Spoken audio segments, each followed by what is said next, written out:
Hello दोस्तों, स्वागत है आप सभी का इस स्पर्धा पर। तो आज से हम शुरू करने जाने वाले हैं एमएससीईटी स्पेशल सीरीज, जहाँ पे जो सबसे पहला टॉपिक हम देखेंगे वो देखेंगे डिटरमिनेंट एंड मैट्रिसेस के बारे में। तो शुरू करते हैं आज का चैप्टर। डिटरमिनेंट और मैट्रिसेस अगर बात करूँ तो ये अलग अलग चैप्टर दिए गए हैं हमारे टेक्स्ट बुक में, हम इन्हें साथ में पढ़ेंगे, ओके, क्योंकि बहुत सी चीज़ें सिमिलर हैं इनमें, करेक्ट। तो हम शुरू करते हैं आज का टॉपिक। तो what is determinant and what is matrices, ये आता है हमारा सबसे पहला क्वेश्चन। तो सबसे पहले क्या है डिटरमिनेंट और matrices? So what is matrix first? So matrix is a set of number arranged in rows and columns so as to form a rectangular array. The numbers are called elements of or entries of the matrix. मतलब क्या बोलना है कि matrix क्या है? Actual में arrangement है numbers का, ठीक है। एक रेक्टेंगुलर या फिर स्क्वायर फॉर्म में हम जो भी बोल दें, एक अरेंजमेंट है केवल, ओके। और उस पर हम क्या करते हैं? डिफरेंट डिफरेंट ऑपरेशंस परफॉर्म करते हैं, करेक्ट। तो सबसे पहले देखो मैट्रिसेस को हम रिप्रेजेंट कैसे करते हैं। तो कोई भी मैट्रिक्स को हम रिप्रेजेंट करते हैं कैपिटल लेटर से, जैसे कैपिटल ए हो गया, कैपिटल बी हो गया। इस तरह से अल्फाबेट्स, कैपिटल अल्फाबेट्स यूज करते हैं हम किसी भी मैट्रिक्स को रिप्रेजेंट करने के लिए, ठीक है। तो जैसे अगर मैं कोई मैट्रिक्स का एग्जांपल लूँ, तो एक मैट्रिक्स है ए और वो कुछ इस तरह से है 1 2 3 4 5 6, ओके। ये है एक मैट्रिक्स। तो मैट्रिक्स के सबस्क्रिप्ट में हमेशा एक चीज लिखी होती है, जैसे for this matrix it is 2 cross 3, ठीक है। और ये जो सबस्क्रिप्ट में जो चीज लिखी है उसे क्या कहा जाता है? उसे कहा जाता है रैंक ऑफ मैट्रिक्स।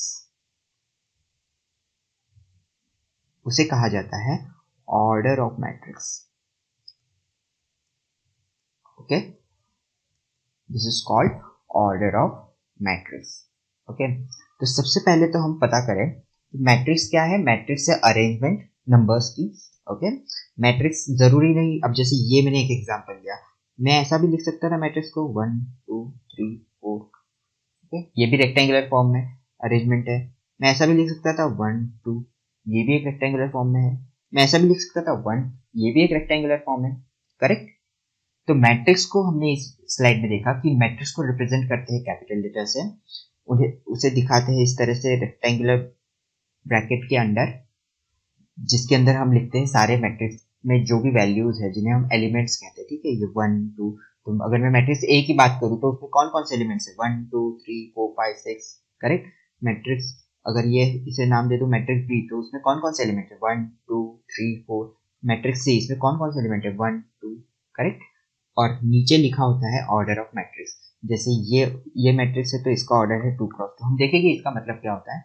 ये मैट्रिक्स है, इसका ऑर्डर है 2 क्रॉस 1। ये मैट्रिक्स है, उसका ऑर्डर है 1 क्रॉस 1, ओके। तो हम देखेंगे इसके बारे में भी, ठीक है। तुम्हें इतना तो समझ में आया ना मैट्रिक्स क्या है? मैट्रिक्स कुछ नहीं, केवल एक अरेंजमेंट है नंबर्स का, ओके। सो अब नेक्स्ट स्लाइड पे चलते हैं। नेक्स्ट है element of matrices and order of matrices. तो क्या होता है elements of matrices and order of matrices, देखते हैं फटाफट।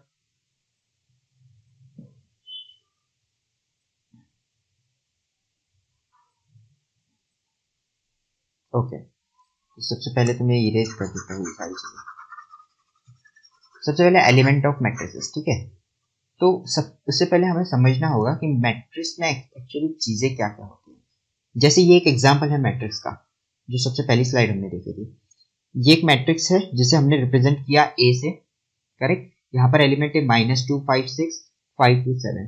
तो जो हॉरिजॉन्टल चीजें है ना, जो हॉरिजॉन्टल में है, इसे कहा जाता है रोज, ठीक है। यहाँ पे भी रिप्रेजेंट किया है।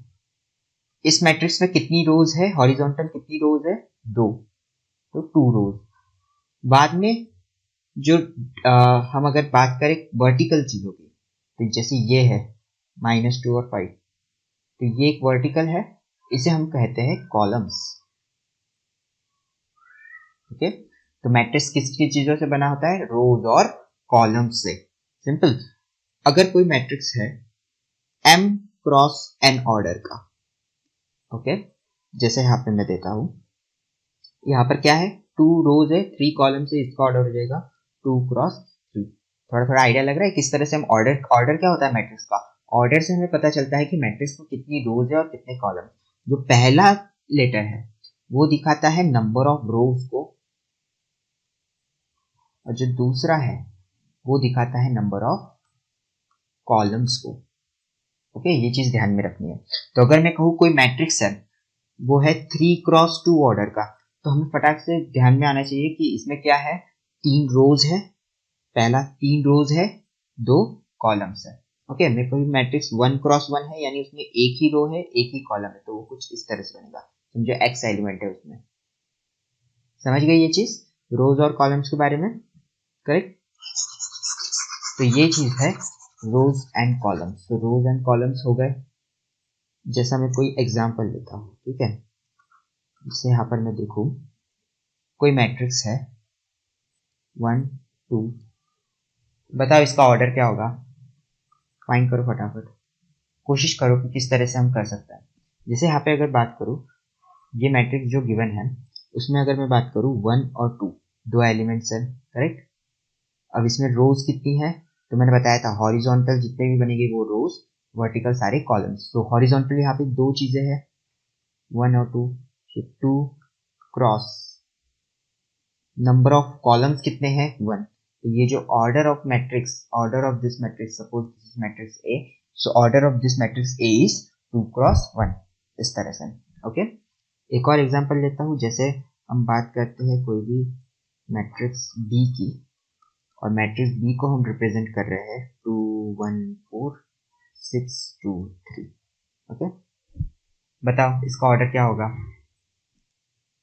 फाइंड किया, ठीक है। तो देखो इसका ऑर्डर क्या होगा, यहाँ पर नंबर ऑफ रोज कितनी है 1 2, तो 2 क्रॉस नंबर ऑफ कॉलम्स कितने हैं 1 2 3, तो यहाँ पे ऑर्डर ऑफ मैट्रिक्स बी क्या हो गया 2x3, इस तरह से। ठीक है, समझ में आई ये चीज। Okay, simple. नाउ अब देखो, अगर मेरे पास कोई मैट्रिक्स है ए, ठीक है, और उनके एलिमेंट्स को मुझे रिप्रेजेंट करना है, ठीक है, जनरलाइज फॉर्म में, ठीक है, ये मैट्रिक्स है और ये है 3x3 मैट्रिक्स। 3x3 मतलब हमें समझना चाहिए कि जिसमें 3 रोज है और 3 कॉलम्स है। तो अगर 3 रोज है 3 कॉलम्स है, तो मैं इसे किस तरह से लिख सकता हूँ, A11 A12 A13 A21 A22 A23 A31 A32 A33। तो ये जनरलाइज वे हो गया किसी भी मैट्रिक्स को रिप्रेजेंट करने का, किसी भी मैट्रिक्स को और मैट्रिक्स के एलिमेंट्स को।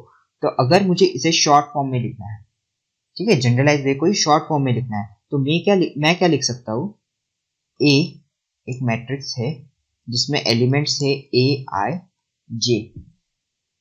ओके, और अगर ये मैट्रिक्स 3x3 ऑर्डर का है, m×n ऑर्डर का है, तो यहाँ पे साइड में लिख दूंगा m×n। तो ये क्या हो गया, जनरलाइज फॉर्म हो गया किसी भी मैट्रिक्स को रिप्रेजेंट करने का। ओके, जैसे अगर मैं बात करूं इसी जनरलाइज फॉर्म का यूज करके, अगर मैं कहूं कुछ इस तरह से कि जैसे एक मैट्रिक्स है बी, वो है, उसके एलिमेंट्स को रिप्रेजेंट कर रहा हूं बी आई जे से, और जो मैट्रिक्स है वो है 3x2 ऑर्डर का। तो यहां से मुझे समझना चाहिए एक मैट्रिक्स है बी, जिसे जनरलाइज वे में कुछ इस तरह से बता, B11 B12 B21 B22 B31 B32, जहाँ पे 3 रोज है और 2 कॉलम्स है। इस तरह से इन्हें जनरलाइज वे में हम रिप्रेजेंट कर सकते हैं। ठीक है, ओके। तो ये हो गया हमारा 3x2 मैट्रिक्स। और सारे एलिमेंट्स को किस तरह से मैंने नंबरिंग की, देखो यहाँ पर मैंने बोला ए आई जे, तो जो आई रिप्रेजेंट करेगा वो रो नंबर रिप्रेजेंट करेगा, और जे रिप्रेजेंट करेगा कॉलम नंबर। ओके, यहाँ पे मैं सब इरेज करता हूँ और अच्छी तरह से लिखता हूँ इन सारी चीजों को। देखो क्या है, यहाँ पर मैं किसी मैट्रिक्स को रिप्रेजेंट कर रहा हूँ, एक ए मैट्रिक्स है उसको रिप्रेजेंट कर रहा हूँ फॉर्म में ए आई जे, सारे एलिमेंट्स को, और उसका ऑर्डर है m×n। ठीक है, तो ए आई जे, यहाँ पे जो आई है वो रिप्रेजेंट करेगा रो नंबर एलिमेंट का, और जे रिप्रेजेंट करता है कॉलम नंबर। ओके, आज का ये जो वीडियो है वो लगेगा कि थोड़ा थ्योरेटिकल है, ये पार्ट थोड़ा थ्योरेटिकल है, इसके बाद हम क्वेश्चंस काफी सॉल्व करेंगे। ठीक है, तो आई क्या रिप्रेजेंट कर रहा है, नंबर ऑफ रोज को, रो नंबर को, और जे रिप्रेजेंट कर रहा है कॉलम नंबर को। जैसे कोई मैट्रिक्स है, जैसे इसी मैट्रिक्स की बात कर लूँ ए, वो है 2x2 मैट्रिक्स है हमारा, ओके समझ लो 2x2 मैट्रिक्स है, उसका एलिमेंट है A11 A12 A21 A22।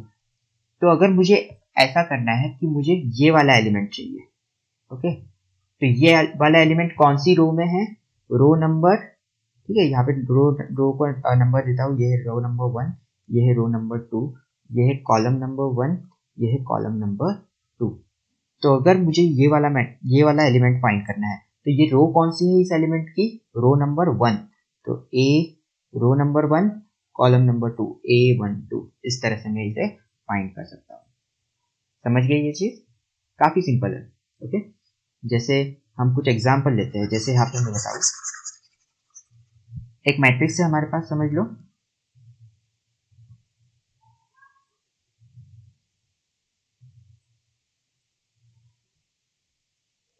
जैसे मैं यहाँ पर बताऊँ, एक मैट्रिक्स है हमारे पास, समझ लो कुछ इस तरह से 2 1 4 5 6 8 1 3 2।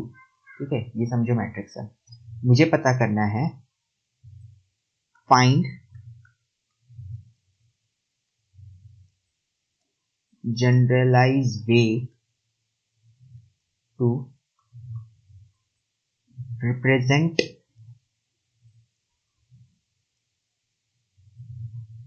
एलिमेंट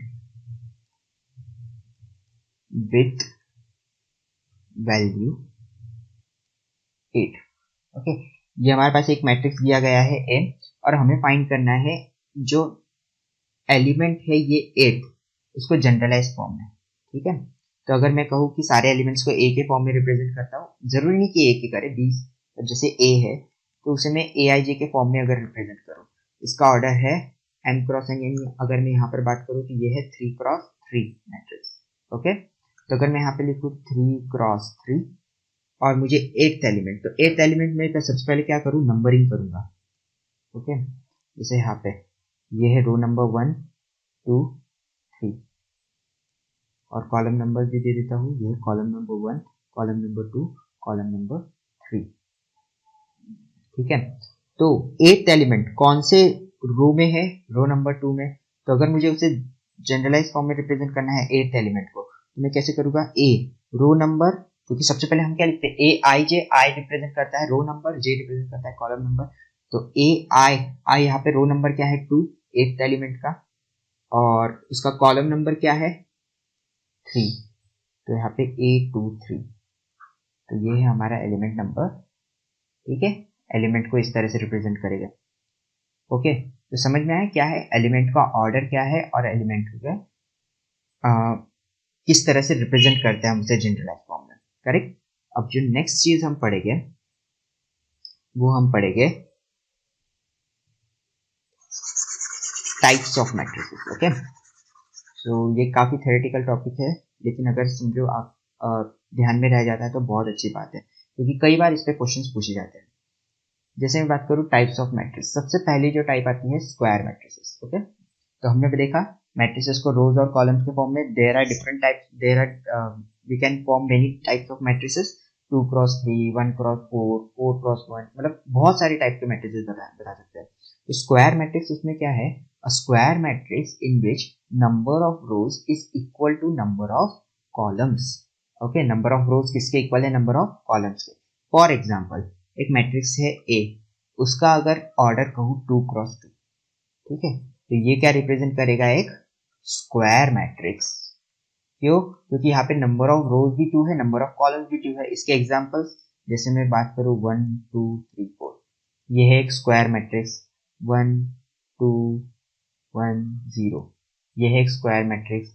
अगर मैं बात करूँ ए 3x3, यहाँ पर भी क्या रिप्रेजेंट कर रहा है ये ऑर्डर, 3 रोज है 3 कॉलम्स है, तो उसे भी मैं कोई एग्जांपल के थ्रू 1 2 3 1 2 3 3 2 1 इस तरह से। तो ये भी एक एग्जांपल है स्क्वायर मैट्रिक्स का। स्क्वायर मैट्रिक्स समझ में आया? स्क्वायर मैट्रिक्स यानी ऐसा मैट्रिक्स जहाँ पे नंबर ऑफ रोज यानी जो हॉरिजॉन्टल है वो इक्वल हो नंबर ऑफ कॉलम जो वर्टिकल है। समझ में? तो ये हो गए हमारे स्क्वायर मैट्रिक्स, और मोस्ट ऑफ द ऑपरेशन हम बहुत फ्रिक्वेंटली यूज करेंगे स्क्वायर मैट्रिक्स को इस चैप्टर में। ओके, सो जो नेक्स्ट टॉपिक है, जो नेक्स्ट टाइप है, उसे अगर मैं देखूं तो वो है horizontal matrices. So what is horizontal matrices? Matrices in which number of columns are more than number of rows. Okay, horizontal matrix यानी जो horizontal दिखेगा simple. Okay, जैसे मैं एग्जांपल लूँ 4 2 3, तो ये क्या है? horizontal matrix है जहाँ पर number of columns कितने हैं? 1 2 3 columns है, और rows कितनी है? 1। तो where number of rows, अगर मैं कोई एक मैट्रिक्स है A, ओके, उसे उसका ऑर्डर है m क्रॉस n, तो अगर m छोटा हो n से यानी नंबर ऑफ रोज कम हो नंबर ऑफ कॉलम से, उस केस में ऐसे मैट्रिक्स को बोलेंगे हॉरिजॉन्टल मैट्रिसेस। समझ में आई ये चीज? एग्जांपल यहाँ पे मैंने दिया है 4 2 3, और कोई एग्जांपल 2 3 4 1 1 6, यहाँ पर भी देखो नंबर ऑफ रोज है 2, ठीक है, और यहाँ पे नंबर ऑफ कॉलम्स है 3, इस तरह से। तो ऐसे टाइप के मैट्रिसेस को हम क्या बोलेंगे? Horizontal matrices. ओके, तो नेक्स्ट है अभी वर्टिकल मैट्रिसेस। जैसा हमने हॉरिजॉन्टल देखा, हॉरिजॉन्टल में क्या था? नंबर ऑफ रोज कम थी नंबर ऑफ कॉलम से, यहाँ पे नंबर ऑफ कॉलम्स कम रहेगी नंबर ऑफ रोज से। ये किस तरह से दिखेगा? कुछ ऐसा वर्टिकल फॉर्म में दिखेगा 1 2 3। ये क्या है? एक वर्टिकल मैट्रिक्स है। ओके, ये एक एग्जांपल हो गया वर्टिकल मैट्रिक्स का। अगर कोई मैट्रिक्स ए है m क्रॉस n ऑर्डर का, और वहां पे n जो है वो छोटा है m से, इस केस में ये फॉर्म करते हैं वर्टिकल मैट्रिसेस। समझ में आ गई ये चीज? काफी सिंपल है, नोट करते जाओ ये सारी चीजों को, ठीक है। नेक्स्ट है रो मैट्रिक्स। तो रो मैट्रिक्स यानी ऐसा मैट्रिक्स जिसमें केवल एक रो हो, ठीक है, ऐसा मैट्रिक्स जिसमें केवल एक रो हो। जैसे यहाँ पर मैं एग्जांपल देता हूँ, हमने एक एग्जांपल पहले भी देखा था कुछ ऐसा। एक समझो एक मैट्रिक्स है A, तो ये है 4 2, तो ये एक एग्जांपल क्या है? रो मैट्रिक्स का, ठीक है। किसी भी एक मैट्रिक्स है जो ऑर्डर है m क्रॉस n का, तो अगर m इक्वल टू 1 है तो यहाँ पर हम उसे कहेंगे रो मैट्रिक्स। मुझे अगर कोई ऐसा दिया है एक मैट्रिक्स है B 1 क्रॉस 4, तो यहाँ पे देखते से पता लगा लूंगा ये जो मैट्रिक्स है ये कैसा है? रो मैट्रिक्स, ठीक है। सेम चीज हम देखेंगे कॉलम मैट्रिक्स के साथ। कॉलम मैट्रिक्स में क्या होगा? अब रो मैट्रिक्स में रो नंबर 1 था, करेक्ट, नंबर ऑफ रोज कितनी थी? 1। तो कॉलम मैट्रिक्स में क्या होगा? नंबर ऑफ कॉलम्स 1 रहेंगे। जैसे मैं एग्जांपल दूं कोई भी, ये वाला 1 2 3, तो ये क्या है? कॉलम मैट्रिक्स है। ये क्या है? एक कॉलम मैट्रिक्स। क्यों? क्योंकि अगर इसका ऑर्डर में लिखूं तो ये होता है 3 क्रॉस 1, जहाँ पे नंबर ऑफ कॉलम्स कितने हैं? 1। तो अगर कोई मैट्रिक्स है A m cross n order का और n इक्वल टू 1 है, उस केस में A मैट्रिक्स कैसा हो जाएगा? हमारा कॉलम मैट्रिक्स। ठीक है, समझ में आई ये चीज? Okay, nice. तो ये हो गया कॉलम मैट्रिक्स के बारे में। अब मुझे बताओ, हमने कौन कौन से टाइप के? Row matrix, column matrix, vertical, horizontal. क्या कोई रो मैट्रिक्स हॉरिजॉन्टल मैट्रिक्स बोल सकते हैं हम किसी रो मैट्रिक्स को? जैसा देखो मैं एग्जांपल देता हूँ यहाँ पर, ठीक है। कोई भी रो मैट्रिक्स का एग्जांपल कंसीडर कर लो। रो मैट्रिक्स की क्या स्पेशलिटी थी कि वहां पे नंबर ऑफ रोज 1 होती थी। अगर A है, A को मैं लिखता हूँ 2 1 3, ये एक रो मैट्रिक्स है जिसका ऑर्डर है 1 क्रॉस 3, करेक्ट। तो क्या ये एक हॉरिजॉन्टल मैट्रिक्स है? हाँ, ये एक हॉरिजॉन्टल मैट्रिक्स भी है। क्यों? क्योंकि यहाँ पे नंबर ऑफ रोज कम है नंबर ऑफ कॉलम्स के, जो हमने हॉरिजॉन्टल मैट्रिक्स के इसमें कंडीशन भी पढ़ी थी। तो ये एक मैट्रिक्स, जो मैट्रिक्स A है, वो हॉरिजॉन्टल मैट्रिक्स भी है और रो मैट्रिक्स भी है, करेक्ट। कई बार क्या होता है, सीईटी वाले क्वेश्चन पूछते हैं कि क्या कोई क्या एक रो मैट्रिक्स हॉरिजॉन्टल मैट्रिक्स है या नहीं? True, false, maybe. None of this, इस तरह से ऑप्शन दिए जाते हैं। तो कई बार बच्चे कंफ्यूज हो जाते हैं इस चीज़ों में। तो हाँ, एक रो मैट्रिक्स एक हॉरिजॉन्टल मैट्रिक्स भी है। सिमिलरली एक कॉलम मैट्रिक्स एक वर्टिकल मैट्रिक्स भी है, करेक्ट। अब यहाँ पर मैं अगर एग्जाम्पल लूँ इसका, तो इसका भी एक एग्जाम्पल काफी सिंपल होगा। जैसे मैं बात करूँ 1 2, ये क्या है, एक 2x1 मैट्रिक्स है जहाँ पे नंबर ऑफ कॉलम 1 है, तो ये कैसा मैट्रिक्स है, कॉलम मैट्रिक्स भी है। साथ में यहाँ पर नंबर ऑफ कॉलम्स कम है नंबर ऑफ रो से, तो ये एक वर्टिकल मैट्रिक्स भी है। ओके, समझ गए ये चीज। चलो नेक्स्ट, अब नेक्स्ट देखते हैं डायगोनल मैट्रिक्स। तो डायगोनल मैट्रिक्स क्या होते हैं, देखो यहाँ पर, जैसे देखो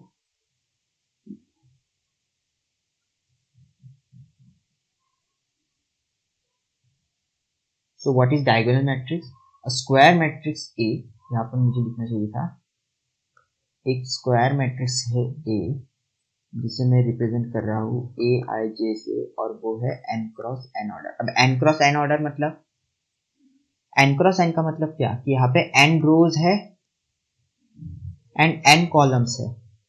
इसी का मतलब नंबर ऑफ रोज इक्वल है नंबर ऑफ कॉलम्स की, यानी ये कैसा है, स्क्वायर मैट्रिक्स। तो मैं यहाँ पे ऐसा डायरेक्टली बोल सकता हूँ कि अ square matrix is called diagonal matrix if aij equals to z equals to 0 for all I not equal to j। यानी एक ऐसा square matrix, okay, n cross n order का, जहां पर aij is equal to 0 for all i not equal to j। अब i equal to j पे, अब देखो एक चीज तुमने गौर की होगी, ठीक है।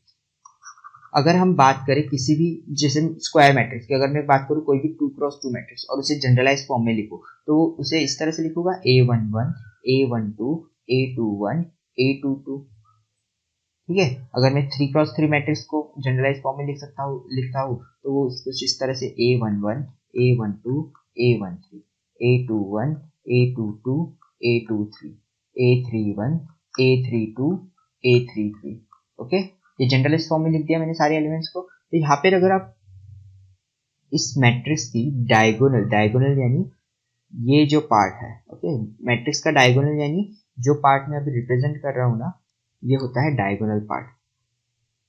ओके, वेट, इसे अच्छी तरह से ड्रॉ करता हूँ, ठीक है। जैसे यहाँ पे अगर मैं लिखूँ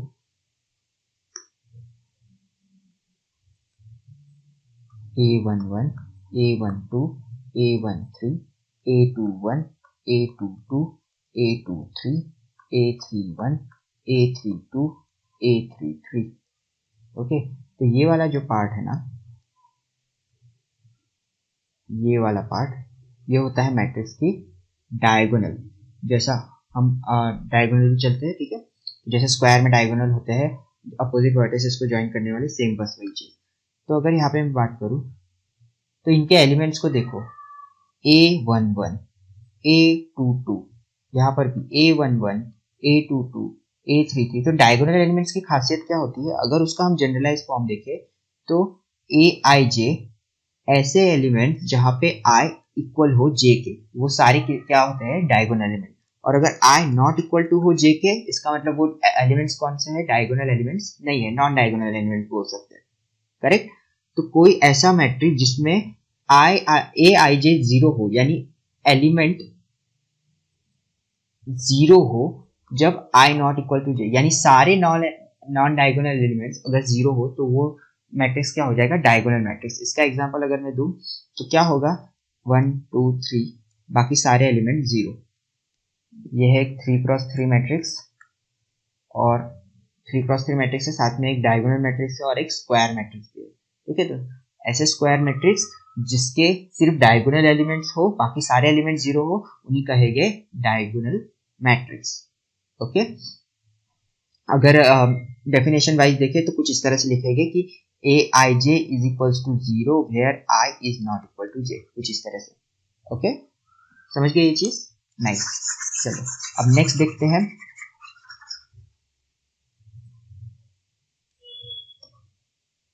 scalar matrix. So what is scalar matrix?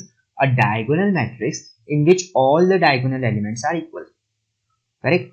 अब उन्होंने क्या बोला, डायगोनल मैट्रिक्स. डायगोनल मैट्रिक्स हमने पहले ही देखा जहां पे सिर्फ डायगोनल एलिमेंट्स हो, और वो एक स्क्वायर मैट्रिक्स भी होता है. करेक्ट. तो अगर मैं कोई एग्जांपल लूं 2x2 मैट्रिक्स का, जहां पर एलिमेंट्स कुछ इस तरह से है. ओके, अभी सिर्फ ऐसा लेता हूँ, एलिमेंट्स है. तो ये क्या है, एक डायगोनल मैट्रिक्स है. करेक्ट, क्योंकि सिर्फ डायगोनल में एलिमेंट्स है, और साथ ही में हमें देखना है कि जो डायगोनल एलिमेंट्स है वो इक्वल भी है. करेक्ट. तो जो सारे डायगोनल एलिमेंट्स है वो इक्वल है, तो इस केस में ये मैट्रिक्स कहा जाएगा स्केलर मैट्रिक्स. तो स्केलर मैट्रिक्स की क्या डेफिनेशन बोली, a diagonal matrix in which all the diagonal elements are equal. इसके कुछ एग्जांपल्स अगर हम देखें, तो अगर कोई 3x3 मैट्रिक्स है, ठीक है, 2 2 2, बाकी सारे जीरो, तो ये एक डायगोनल मैट्रिक्स है.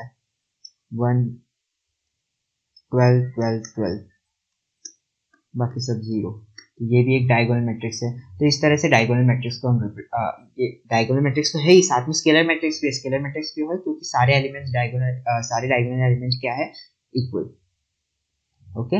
अब नेक्स्ट जो हम पढ़ेंगे वो है आइडेंटिटी और यूनिट मैट्रिक्स. सो आइडेंटिटी और यूनिट मैट्रिक्स देखिए, ये काफी इंपॉर्टेंट है, जो हम देखने वाले हैं आगे चल के, काफी ज्यादा यूज होगा इसका भी. ओके, तो देखते हैं हम.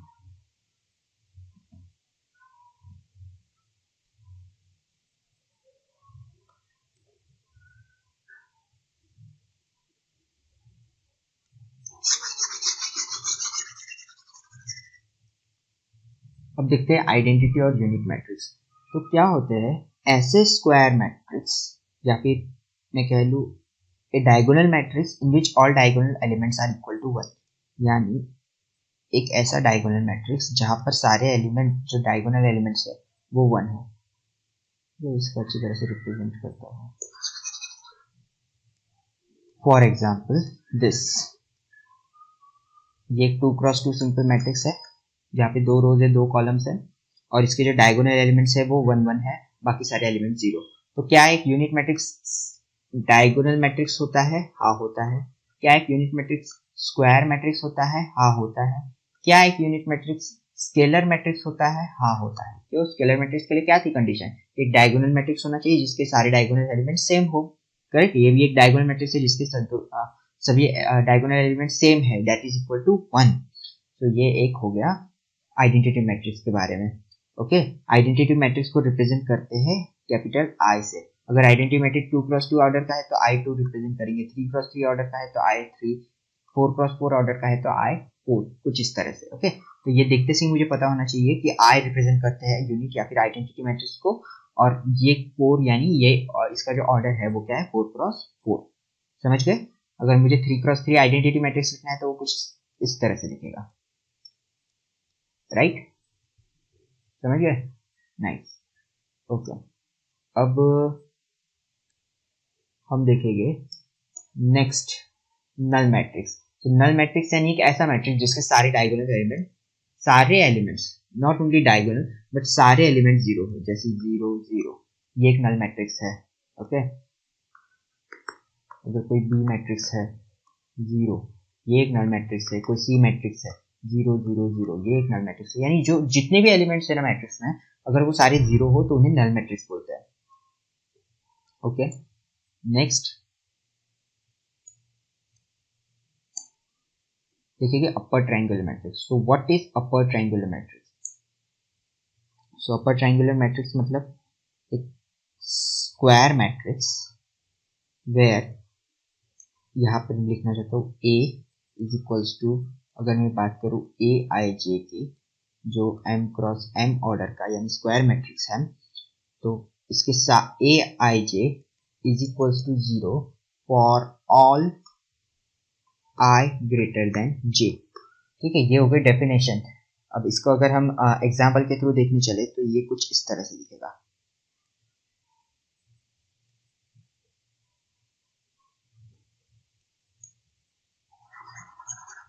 ये हो गई डेफिनेशन.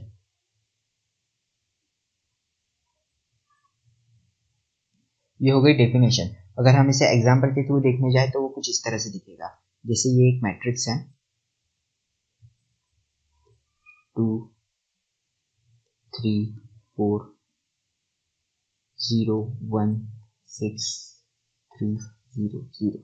सो ऐसा मैट्रिक्स जिसमें अगर मैं बात करूं अपर ट्रायंगुलर यानी ये वाले जो सारे एलिमेंट्स है, ठीक है, अपर ट्रायंगल में ऐसा होता है कि जो डायगोनल के नीचे वाले सारे एलिमेंट्स है वो जीरो हो गए, ठीक है।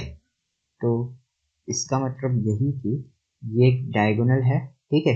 जब डायगोनल के नीचे वाले सारे एलिमेंट जीरो हो जाएंगे तो वो बोलेंगे अपर ट्रायंगुलर मैट्रिक्स, ओके। वही अगर डायगोनल के ऊपर वाले सारे एलिमेंट जीरो है, जैसे -2 0 1 -2 1 0 3, तो अगर ऊपर वाले सारे एलिमेंट जीरो है डायगोनल के तो ये कैसा हो जाएगा, एक लोअर ट्रायंगुलर मैट्रिक्स, ओके, जो हम नेक्स्ट पढ़ेंगे। लेकिन अपर ट्रायंगुलर मैट्रिक्स समझ में आया? अपर ट्रायंगुलर मैट्रिक्स मतलब ऐसा मैट्रिक्स जिसके डायगोनल के नीचे के सारे एलिमेंट्स जीरो हो, ठीक है। बस इतना समझो। अगर डेफिनेशन वाइज समझना है तो कुछ इस तरह से aij is equal to 0 for all i greater than j। मतलब अगर कोई मैट्रिक्स है a11 a12 a13 a21 a22 a23 a31 a32 a33, ठीक है। तो कौन कौन से एलिमेंट जीरो होने चाहिए? Where i is greater than j। So कौन कौन सा केस है जिसमें i बड़ा है? ये एक केस है, ये एक केस है, ये एक केस है, इसमें भी इक्वल है, इसमें भी इक्वल है, इसमें भी इक्वल है। तो कौन कौन सा केस है? i3,1 a31 a32 a21, right. तो ये सारे एलिमेंट्स यानी वो कुछ इसी तरह से हो गया कि डायगोनल के नीचे के सारे एलिमेंट जीरो हो तो वो अपर ट्रायंगुलर मैट्रिक्स। सेम चीज हमारी होगी लोअर ट्रायंगुलर मैट्रिक्स के साथ, सिर्फ डिफरेंस होगा कि डायगोनल के ऊपर वाले एलिमेंट्स जीरो हो गए, ओके। तो यहाँ पर एक काफी छोटा सा चेंज आएगा थ्योरी में, क्या कि where aij is equal to 0 where i is less than j, correct. तो अगर डायगोनल मैट्रिक्स का अगर मुझे एग्जांपल लिखना है तो मैं कुछ इस तरह से लिखूं, एक ऐसा मैट्रिक्स 2 1 3 4 5 6, ये एक हो गया लोअर ट्रायंगुलर मैट्रिक्स जहां पर i लेस देन है j के। तो ये यहाँ पर ये यानी डायगोनल के ऊपर वाले सारे एलिमेंट जीरो हो गए। तो अपर ट्रायंगुलर के लिए हमने देखा कि डायगोनल के नीचे वाले सारे एलिमेंट जीरो हो, लोअर ट्रायंगुलर के लिए देखा कि डायगोनल के ऊपर वाले सारे एलिमेंट जीरो हो। तो ये हो गया टाइप्स ऑफ मैट्रिसेस के बारे में, ओके। तो इन शॉर्ट अगर मैं कोई इसकी एक लिखता हूँ तो कुछ इस तरह से दिखेगा, ओके। यहाँ पर मैं देखता हूँ, एक मिनट, ठीक है, वेट अ मिनट।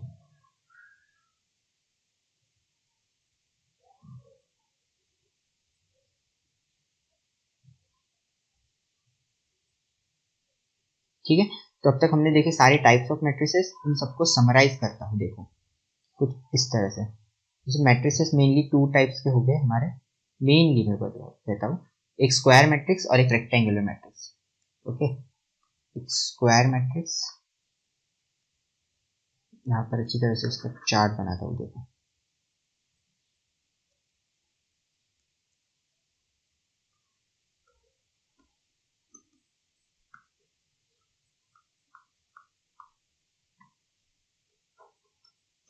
स्क्वायर और rectangular, okay. Square rectangular matrix यानी जहां पर कौन कौन से टाइप के मैट्रिक्स आएंगे? जहां पर number of rows not equals to, यहाँ पर कुछ इस तरह से लिखता हूँ, number of rows not equals to number of column या number of column equal to number of रोज।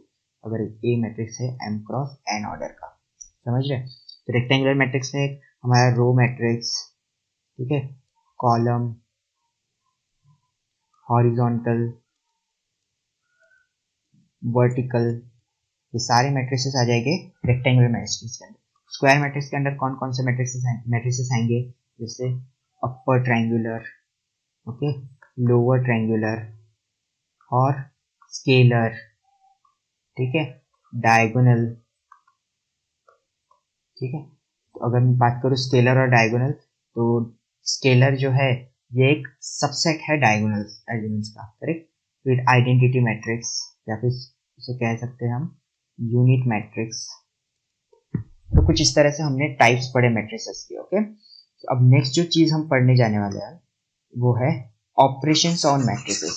तो कौन कौन से टाइप के ऑपरेशंस हम परफॉर्म, जैसे नंबर्स है, नंबर्स के साथ हम एडिशन, सब्ट्रैक्शन, मल्टीप्लिकेशन परफॉर्म करते हैं, सिमिलर चीज मैट्रिसेस के साथ भी होती है, थोड़ा डिफरेंट वे में। ओके, तो सबसे पहला जो हम ऑपरेशन पढ़ने वाले हैं इक्वालिटी ऑफ मैट्रिक्स। ठीक है, देखो मैट्रिसेस में भी दो चीजें हैं, एक इक्विवेलेंट मैट्रिक्स और एक है इक्वल मैट्रिक्स।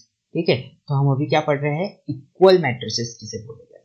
तो equal matrices are the two matrices of same order, okay, and their all elements are equal, corresponding elements are equal. जैसे मैं यहाँ पे बात करूं कि अगर मैं कहता हूं कि एक मैट्रिक्स A है जो इक्वल है मैट्रिक्स B के, तो इसका मतलब ऑर्डर ऑफ मैट्रिक्स A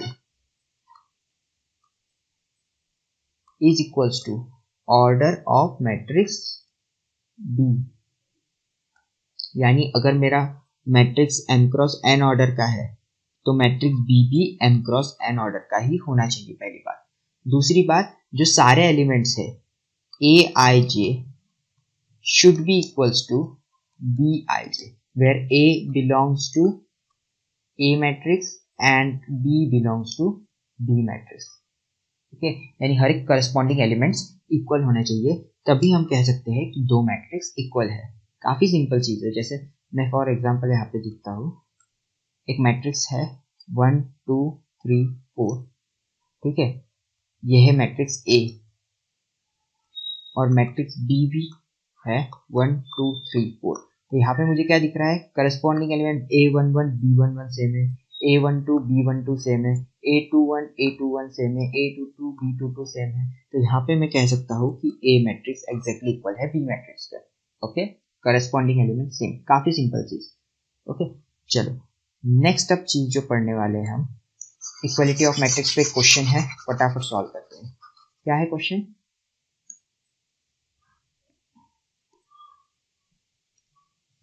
कि हमें एक मैट्रिक्स दिया है, हमें कुछ इस तरह से ऑपरेशन दिए गए हैं, f is equal to this is equal to this, then find it. अब क्योंकि उन्होंने बोला ये दो मैट्रिसेस है हमारे पास, दो मैट्रिसेस इक्वल है तो करस्पॉन्डिंग एलिमेंट्स इक्वल होने चाहिए। तो यहाँ से मैं क्या दिख रहा है, ये एलिमेंट्स इसके इक्वल होना चाहिए, ये एलिमेंट इसके इक्वल होना चाहिए, ये एलिमेंट इसके इक्वल होना चाहिए, isn't it?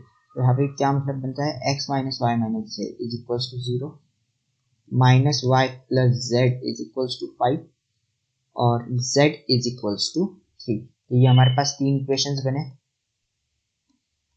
करेक्ट। अब मेरे पास एक चीज फिक्स हो गई कि z इज इक्वल्स टू 3 है। तो अगर ऑप्शंस की बात करूँ तो ये ऑप्शन और ये ऑप्शन तो मेरा एलिमिनेट हो गया।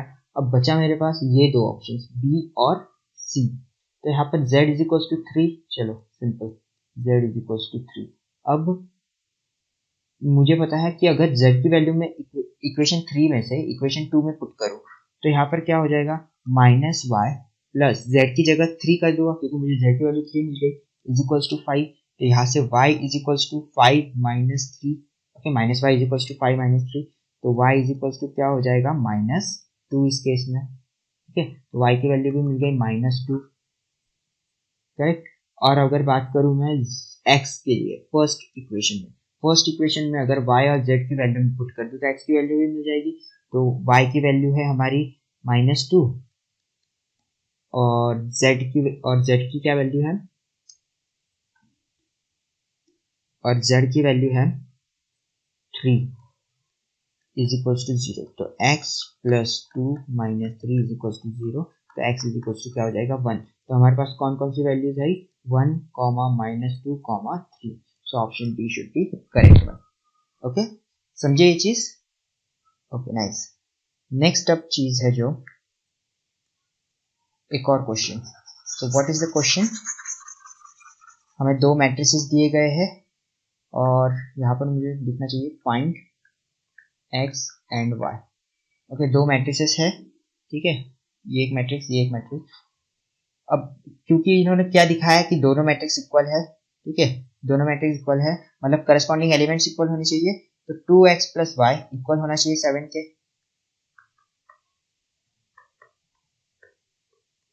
पहली चीज, क्योंकि हमें दो वेरिएबल्स फाइंड करने तो दो इक्वेशंस कम से कम होनी चाहिए हमारे पास। दूसरी चीज हमें क्या दिख रही है यहाँ पे, 4x इक्वल होना चाहिए 7y माइनस 13 के, यानी 4x माइनस 7y इक्वल होना चाहिए 13 के, माइनस 13 के, sorry, correct. Now 5x minus 7 equal होना चाहिए y के, यानी 5x माइनस y ये इक्वल होना चाहिए 7 के, इक्वेशन 3।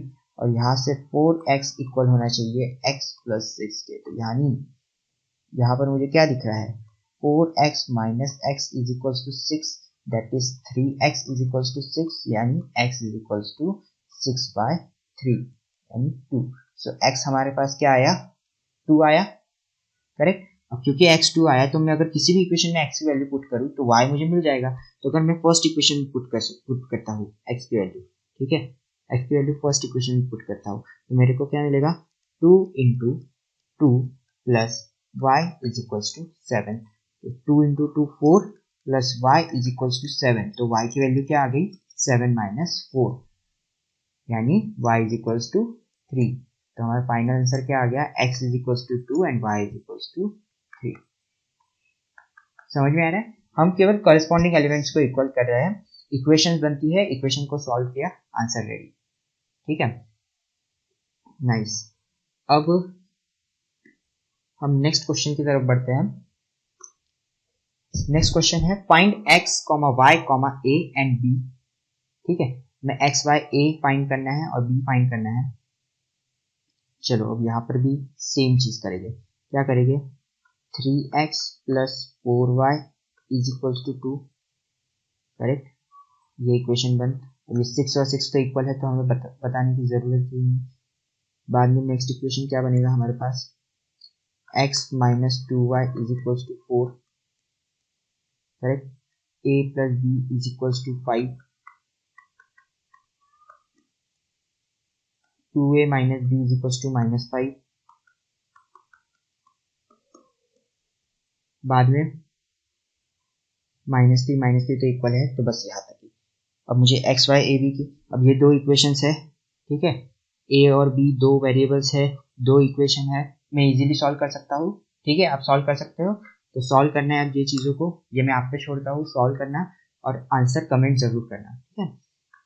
यहाँ से हम एक्स और वाई की वैल्यू निकालेंगे तो यहाँ से मुझे आंसर मेरा इजीली मिल जाएगा। ओके, तो बढ़े नेक्स्ट, नाइस। तो अब जो नेक्स्ट है वो है ऑपरेशन ऑफ मैट्रिसेस में addition of matrices. Okay, so addition किस तरह से परफॉर्म करते हैं हम दो मैट्रिसेस की। अगर मेरे पास एक मैट्रिक्स है ए, ओके, जो है m क्रॉस n ऑर्डर का, ए बी सी डी, कुछ तरह से, एक एलिमेंट है b m cross n order का, p q r s, okay, और मुझे इन दोनों के बीच में एडिशन परफॉर्म करना है। जब भी मैं एडिशन परफॉर्म करूंगा दो मैट्रिक्स के बीच में तो मुझे दो चीजें पता होनी चाहिए। पहली तो जो दोनों मैट्रिसेस है उनका ऑर्डर सेम होना चाहिए, जैसा इस केस में है, दोनों मैट्रिसेस का ऑर्डर क्या है, m क्रॉस n यानी 2 क्रॉस 2, करेक्ट, दोनों मैट्रिसेस कैसे है 2 क्रॉस 2 यानी सेम ऑर्डर के हैं, तो इनका एडिशन पॉसिबल है, नाइस। अब एडिशन किन किन एलिमेंट्स का होगा, जैसा हम इक्वालिटी में देखा था करस्पॉन्डिंग एलिमेंट्स, करेक्ट, अगर यहाँ पे a11 है तो b11, a12 है तो b12, करेक्ट, a21 है तो b21। इसी तरह से यहाँ पर भी क्या होगा, एडिशन होगा करस्पॉन्डिंग एलिमेंट्स का सिर्फ, जैसे मुझे a प्लस बी निकालना है, ठीक है, तो a प्लस बी के केस में क्या हो जाएगा, a11 एलिमेंट b11 यानी a प्लस b, ये एक मैट्रिक्स। नेक्स्ट एलिमेंट बनेगा c plus q, corresponding elements b plus r, d plus s। तो ये जो है ये बन गया मेरा एडिशन मैट्रिक्स, जिसे मैं सी मैट्रिक्स अगर बुलाऊं तो, ठीक है। तो यहाँ पर आप देखोगे तो इसका ऑर्डर भी सेम होगा, जो हमारा ए और बी का ऑर्डर था, एडिशन मैट्रिक्स का भी ऑर्डर सेम होगा, समझ गया, बहुत सिंपल है। अब यहाँ पे कुछ प्रॉपर्टीज है जो मैट्रिसेस शो करते हैं, ये भी एक बार पढ़ लो। सबसे पहला है कम्युलेटिव प्रॉपर्टी, यानी सबसे पहला है कम्युलेटिव प्रॉपर्टी, यानी a प्लस बी इक्वल होता है बी प्लस ए के। ठीक है, यहाँ पे ए और बी क्या है, मैट्रिसेस है। ओके, सेकंड है एसोसिएटिव प्रॉपर्टी। कौन कौन सी प्रॉपर्टी शो करता है, पहली कम्युनिटिव, सेकंड एसोसिएटिव। एसोसिएटिव यानी अगर a प्लस बी प्लस सी, इस तरह से मैं पहले b प्लस सी करता हूँ, बाद में उसे a में ऐड करता हूँ, या पहले a प्लस बी करूँ और बाद में उसे c में ऐड करूँ, तो ये दोनों चीजें क्या है, इक्वल। दोनों से हमें आंसर कैसा मिलेगा, सेम। तो एसोसिएटिव प्रॉपर्टी शो करता है। थर्ड है कैंसलेशन लॉ होल्ड्स, मतलब अगर a plus b is equals to a plus c है, तो हम क्या करते थे, ए को कैंसिल करते थे, करेक्ट। अगर समझो मेरे पास है x plus y is equals to 2 plus x, तो हम अगर x को कैंसिल करते तो यहाँ पर y इज इक्वल्स टू 2, इस तरह से, करेक्ट। इस तरह से करते थे हम, सिंपल मैथमेटिक्स हमारा। तो उसी तरह से यहाँ पर भी होता है, अगर a plus b is equals to a plus c है, तो अगर a को कैंसिल कर दो तो b इज इक्वल्स टू सी। तो इस तरह से हम, जिस तरह से हम वेरिएबल्स के साथ खेलते हैं, वैसे ही हम मैट्रिसेस के साथ भी कर सकते हैं। समझ गए ये चीज, cancellation law holds for matrices also. Okay, nice. अब हम देखते हैं नेक्स्ट क्वेश्चन, देखेंगे हम कुछ मैट्रिसेस पर। अच्छा, उससे पहले हम देखेंगे सब्सट्रैक्शन ऑफ मैट्रिसेस। जिस तरह से एडिशन किया, करस्पॉन्डिंग एलिमेंट्स का एडिशन, वैसे ही करस्पॉन्डिंग एलिमेंट्स का सब्सट्रैक्शन भी। जैसे मेरे पास एक ए है, ए मैट्रिक्स है, a b c d, correct. यहाँ पर भी सेम चीज हमें चेक करनी है कि जो दोनों मैट्रिक्स है, समझो ए और बी का मैं सब्सट्रैक्शन लेने जा रहा हूँ, तो दोनों मैट्रिक्स का ऑर्डर क्या होना चाहिए, सेम, तभी सब्सट्रैक्शन पॉसिबल है। तो ये एक ए मैट्रिक्स है जो है 2x2 ऑर्डर का, एक बी मैट्रिक्स है जो है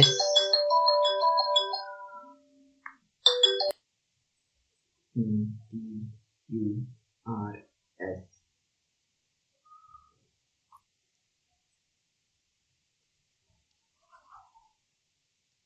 और हमारे पास एक मैट्रिक्स है, मैट्रिक्स बी, जो है PQRS। Okay, same order, 2x2, important है। उनका सब्सट्रैक्शन करना है, तो ये आ जाएगा a minus p, c minus q, b minus r, b minus s. क्या कर रहे हैं हम, सिर्फ करस्पॉन्डिंग एलिमेंट्स का सब्सट्रैक्शन, करेक्ट। समझ गए ये चीज, तो बस सिंपल, बाकी इतना कुछ भी डिफिकल्ट नहीं। ओके, तो ये हो गया हमारा सब्सट्रैक्शन। नेक्स्ट जो है अभी क्वेश्चन हम शुरू करेंगे। ओके, तो क्या दिया है हमें, सबसे पहला क्वेश्चन, दिया है, if a is equals to this and b is equals to this, find sum of a and b। तो a प्लस b फाइंड करना है। a हमारे पास मैट्रिक्स है -1 2 -3 -2 1 4, प्लस हमारे पास एक b मैट्रिक्स है 0 3 -1 0 2 1। अब इन दोनों का अगर मैं एडिशन परफॉर्म करूँ तो किस तरह से, -1 प्लस 0 -1, 2 -1 1, 2 -3 -1, करेक्ट। यहाँ पर इसे लिखता हूँ, ठीक है, आप लोगों को समझ में आए इसलिए। -1 plus 0, correct, 2 plus -1 -3 plus 2 -2 plus 3 1 plus 0 4 plus 1 है। तो ये क्या बन जाएगा, -1 1 -1 1 1 3, ठीक है। तो ये हो गया a प्लस बी हमारे यहाँ पे, ठीक है। समझ में आई ये चीज, ओके। नाउ नेक्स्ट,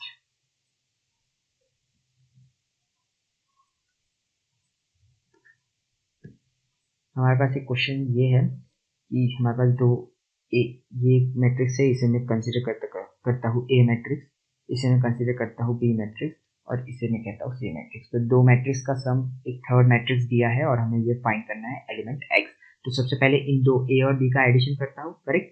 तो अगर मैं यहाँ पे उन्हें एडिशन में लिखूँ तो ये कुछ इस तरह से, 2 प्लस -2, फिर 3 plus 1 -5 plus x, 4 plus 3 is equal to, c क्या है, 0 -3 4 9, ठीक है। अब इनको ऐड कर दो, 2 -2 0, 3 plus 1 4, -5 plus x, 4 plus 3 7 is equal to 0 4 -3 और 9। ओके, अब ये जो क्वेश्चन है ये हमारे दोनों इक्वालिटी ऑफ मैट्रिक्स और एडिशन दोनों का मिक्सचर था। तो यहाँ पर देखो 0 0 तो सेम है, 4 4 तो सेम है। यहाँ पर कुछ तो भी गलती की मैंने, यहाँ पर कुछ तो भी रॉन्ग है। आई थिंक यहाँ पर 7 होना चाहिए था, क्योंकि 4 + 3 7 होता है। करेक्ट, तो यहाँ पर 7 होना चाहिए। और अगर मैं यहाँ पे कंपेयर करूँ तो मेरे पास एक मिलता है -5 + x = -3। करेक्ट, यहाँ से x की वैल्यू हो जाएगी 2। तो इस तरह से हम इस टाइप के क्वेश्चंस को सॉल्व करेंगे। ठीक है, नेक्स्ट क्वेश्चन की ओर बढ़ते हैं। अब हमें एक दिया गया है x + y = 7 305 and x - y = this। हमें फाइंड करना है x और y को। तो चलो देखो किस तरह से करेंगे। देखो, जैसा हमने मैट्रिक्स एडिशन में देखा था कि जिस तरह से हम वेरिएबल्स को लेते हैं, जिस तरह से हम वेरिएबल्स को कट कर सकते हैं वगैरह वगैरह, ये सारे ऑपरेशन हम मैट्रिसेस में भी परफॉर्म कर सकते हैं। तो x + y = दिस है, x - y। तो मैं क्या कंसिडर करूँ, एक x + y = मैट्रिक्स A है। ठीक है, इसको मैं मैट्रिक्स A कंसिडर करके चल रहा हूँ। x - y ये है मैट्रिक्स B। करेक्ट, ये एक इक्वेशन है, ये दूसरा इक्वेशन है। जैसा मैं वेरिएबल सॉल्व करता हूँ सेम उसी तरह से मुझे क्या फाइंड करना है, x और y। तो सबसे पहले तो मैं क्या करता हूँ, इन दोनों का एडिशन करता हूँ। करेक्ट, तो LHS ऐड हो गए, RHS ऐड हो गए। ठीक है, तो क्या हो जाएगा, ये x + y + x - y = a + b। Correct, LHS add, adding, यहाँ पे लिख देता हूँ, एडिंग 1 and 2। ठीक है, LHS, तो यहाँ पे 2x बन गया, x + x 2x + y - y cancel. Correct, ये इसके इक्वल होने वाला है a + b के। करेक्ट, और मेरा a क्या है, मेरा a है 7 3 0 5। करेक्ट, यहाँ पे मैंने कंसिडर करके चला हूँ मैं a को, और b है मेरा 3 0 0 4। करेक्ट, तो यहाँ पर 2x किसके बराबर होगा, इन दोनों के एडिशन के। तो यहाँ पे मैं लिख लेता हूँ 7 3 0 5 + 3 0 0 4। ओके, अगर मैं इसी चीज को यहाँ पर लिखूँ तो 2x इक्वल है, इन दोनों का करस्पॉन्डिंग 7 + 3 10 0 + 0 0 3 + 0 3 5 + 4 9। करेक्ट, और मुझे x निकालना है तो ये हो जाएगा 10। यानी इसका मतलब क्या है, देखो ये एक मैट्रिक्स मल्टीप्लिकेशन का क्वेश्चन था। आप बस उसे यहीं तक जाके छोड़ दो कि जो x है वो रहेगा ½ of 10 0 3 9 के। ठीक है, तो हमारा x फाइंड हो गया। अब इसी x को अगर मैं यहाँ पर पुट करूँ तो मुझे y भी मिल जाएगा, इजंट इट। तो बस सेम ऑपरेशन आपको परफॉर्म करना है। ओके, ये होमवर्क में करके लाना। Okay, now next question.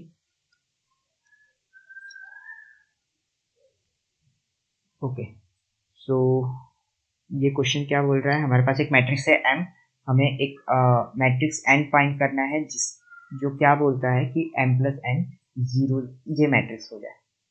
Correct, यानी हमें सारे एलिमेंट्स क्या हो जाए, 0। हम ऐसा क्या ऐड करें इसमें तो सारे एलिमेंट्स 0 हो जाए। तो किस तरह से करेंगे, देखो, अगर मेरे पास मैट्रिक्स M है, वो है 1 2 3 4। ओके, इसमें मुझे एक N मैट्रिक्स ऐड करना है। अब मुझे ये पता है कि क्योंकि मैं एक ऐसा मैट्रिक्स ऐड कर रहा हूँ, ठीक है, मैं क्या कर रहा हूँ, एक मैट्रिक्स N ऐड कर रहा हूँ, तो मुझे पता है कि एडिशन के टाइम पे ऑर्डर सेम होना चाहिए 2 × 2 का। करेक्ट, तो यहाँ पर अगर मैं दूँ A B C D, ठीक है, एक मैट्रिक्स में कंसिडर करके चलता हूँ A B C D, तो ये जो है इसका ऑर्डर 2 × 2 और इन दोनों का एडिशन मुझे मिलना चाहिए 0। तो इसका मतलब क्या, M + N, यानी 1 प्लस ए, 2 प्लस सी, 3 प्लस बी, 4 प्लस डी, ये किसके इक्वल होना चाहिए? 0 0 0 0। करेक्ट। यहाँ से मुझे क्या पता चलता है? 1 plus a is equals to 0, यानी ए इज इक्वल्स टू क्या हो जाएगा? -1। 3 plus b is equals to 0, यानी बी इज इक्वल्स टू क्या हो जाएगा? -3। 2 plus c is equals to 0, यानी सी इज इक्वल्स टू क्या हो जाएगा? -2। और 4 plus d is equals to 0, यानी डी इज इक्वल्स टू हो जाएगा -4। तो यहाँ से मुझे ए बी सी डी की वैल्यू मिल गई। तो अगर मैं एन मैट्रिक्स के अंदर सारी वैल्यूज पुट करूँ तो ए की जगह -1, बी की जगह -3, सी की जगह -2 और डी की जगह -4, तो मुझे मिल जाएगा मेरा मैट्रिक्स एन। जो एन मैट्रिक्स है वो इस केस में क्या हो गया? -1, -3, -2, -4। ठीक है। अब ये जो नेक्स्ट क्वेश्चन है ये क्या बोल रहा है? हमें मैट्रिक्स दिए गए हैं ए बी सी और फाइंड करना है यहाँ पर, ये इरेज कर देता हूँ मैं पहले। और हमें क्या फाइंड करना है? यहाँ पर कुछ दिया नहीं है, तो यहाँ पर मुझे फाइंड करना है ए प्लस बी प्लस सी। ठीक है। तो तीनों मैट्रिक्स के करस्पॉन्डिंग एलिमेंट्स का एडिशन। तो सबसे पहले मैं ए प्लस बी फाइंड करता हूँ और उसे फिर मैं क्या ऐड कर दूंगा? सी में। तो सबसे पहले ए प्लस बी, तो मुझे यहाँ से फटाफट मैं सॉल्व कर रहा हूँ, आप देखो किस तरह से। तो यहाँ पे अगर मैं सॉल्व करूँ तो 1 -1 2 -2 2 6 1 1 2। ओके, ये हो गया ए प्लस बी। कैसे? मैंने इसको ऐड किया 1 प्लस 0 1, वो 0 प्लस -1 -1, 2 प्लस 0 2। करेक्ट, वही चीज़ मैंने यहाँ पे परफॉर्म किया। ओके, बाद में सेम चीज़ हम करेंगे, इस मैट्रिक्स को अब ऐड कर देंगे सी के साथ। जो सी मैट्रिक्स है हमारा वो क्या है? 2 0 1 3 0 1 1 -3 1 -3 -1, इस तरह से। ओके, तो अब इसको हम सॉल्व करेंगे तो हमारे पास a plus b plus c finally क्या बनेगा? 3 2 4 -2 2 3 2 2 1। ओके, ये बन गया मेरा matrix a plus b plus c. Okay, I know थोड़ा फास्ट हो गया, लेकिन आप ट्राई करो सॉल्व करने का, बिल्कुल यही आंसर आएगा। ओके, तो बस आज हम यहीं पे स्टॉप करेंगे। करेक्ट। तो इस वीडियो में हमने क्या क्या पढ़ा? इस वीडियो में हमने पढ़ा मैट्रिक्स क्या होते हैं, ऑर्डर ऑफ मैट्रिसेस, एलिमेंट्स को किस तरह से रिप्रेजेंट करते हैं, टाइप्स ऑफ मैट्रिसेस पढ़े, और बाद में पढ़ा ऑपरेशन ऑफ मैट्रिसेस, जिसमें हमने तीन चीजें कंप्लीट की, equality, addition and subtraction of matrix. Next video में हम पढ़ेंगे मल्टीप्लिकेशन ऑफ मैट्रिक्स और सॉल्व करेंगे कुछ अच्छे लेवल के क्वेश्चंस मैट्रिसेस पे।